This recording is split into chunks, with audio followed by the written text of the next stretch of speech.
we are in a VUCA world. Yes, we are in a VUCA world. But what on earth is a VUCA world? The term VUCA world is used to describe a business world that has become more and more volatile, uncertain, complex, and ambiguous. The problem is now the COVID-19 pandemic has made the world much more VUCA. High volatility in demand and supply of products and services, uncertainty of when we will get back to normal, complexity in the way we deal with so many problems, and a vague and ambiguous outlook of the future. It is in this scenario that this series of video is started, to present some methods and approaches to manufacturing companies to face this VUCA world in their journey of recovery from the COVID-19 pandemic. Hi, my name is Ramesh Victor. I am a certified Lean Master and an innovation practitioner. Today, while the whole world is facing the challenge of the COVID-19 pandemic, I've decided to come forward with this series of video to share the little that I have learned in the last 20 years of my experience in looking at organizations face crises and overcome them. Well, though these crises are not virus pandemics, these crises do face challenges of improving productivity, increasing profitability, reducing operational cost, and also being able to overcome various kinds of adversities which they face from an operational point of view. I believe these pointers will be of particular help and use for the many who are facing similar challenges in their organizations.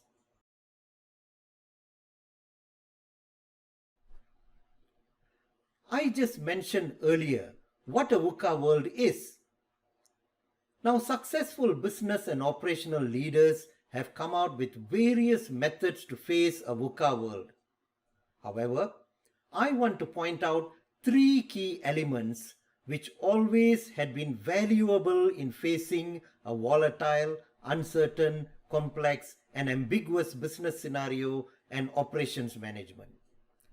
These three things will be particularly useful in times of crisis.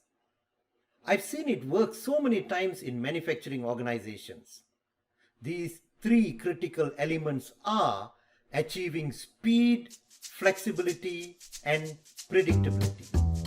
Yes, achieving speed, flexibility, and predictability. I'm sure you are having questions in your mind. How do I achieve speed, flexibility, and predictability in operations? And how is it going to be useful at this point of time? Now, let's explore it further. Being fast, flexible, and predictable gives a competitive advantage in business turnaround. It will give time to market advantage, time to sell, and time to recovery advantage. Manufacturing companies will be able to acquire the ability to be agile enough to meet the ever-changing needs of clients and customers in a very efficient and fast manner. More so, these capabilities are the pathway to increasing profitability when the economic scenario is supporting it. However, there could be hundreds of strategies and approaches that may run in our minds that could help us achieve speed, flexibility, and predictability. But what is essential at this point of time is to focus on the things that we have control in, or at least a lot of influence in. The kind of strategies and actions we can take regardless how volatile and uncertain the economic and business scenario is right now. So, what may be within our control or influence and can also help us recover from this pandemic? I would like to put forward three important approaches to operational management that has been helpful in turning around many organizations in moments of crisis.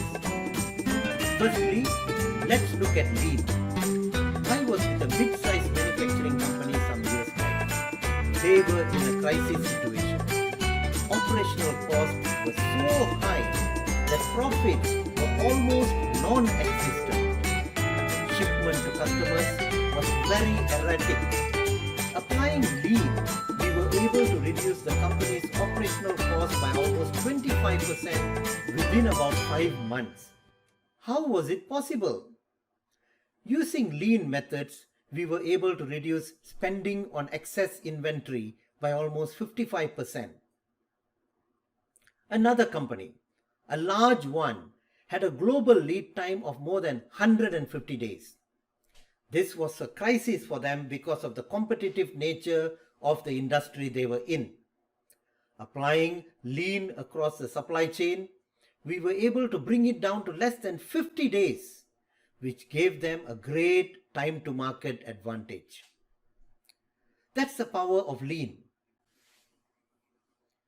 The second is theory of constraints, or we often call it as TOC.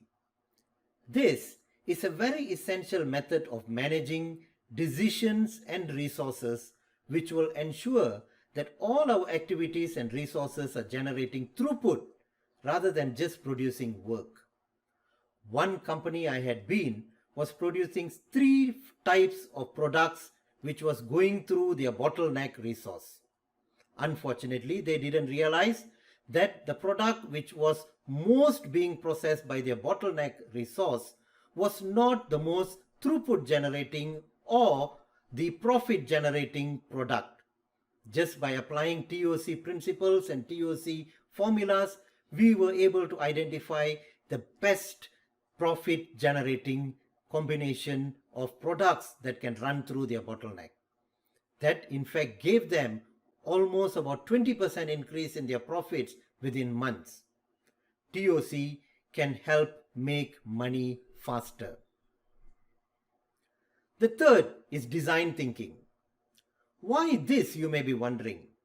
At a time like this, it is extremely critical to innovate on our products and services.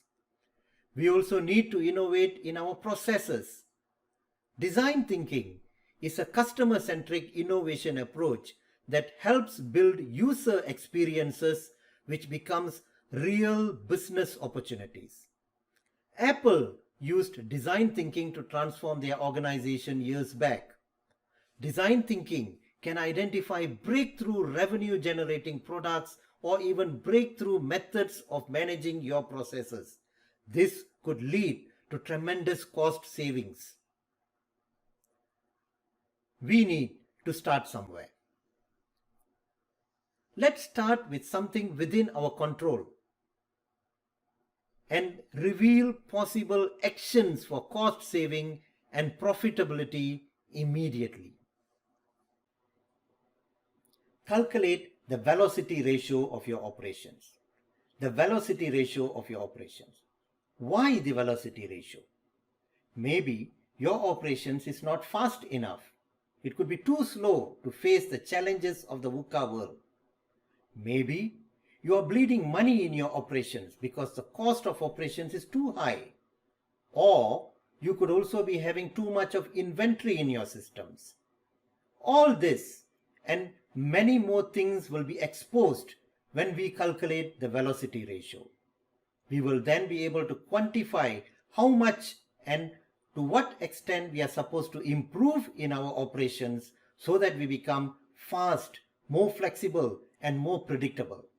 Hang on, my next video will explain to you in detail what exactly is a velocity ratio, and I will give you the formula to calculate a velocity ratio and to make sense of velocity ratio. So, if you feel that this video which I have shared today is of some value to you, please click like in the link below. And I will be back in a week or so with more tips like how to calculate velocity ratio, how to ensure that you are able to be more efficient in your operations, and more tips on how to implement lean and theory of constraints and even design thinking to overcome the challenges of the COVID-19 pandemic in your organization. Stay tuned and see you soon. Thank you.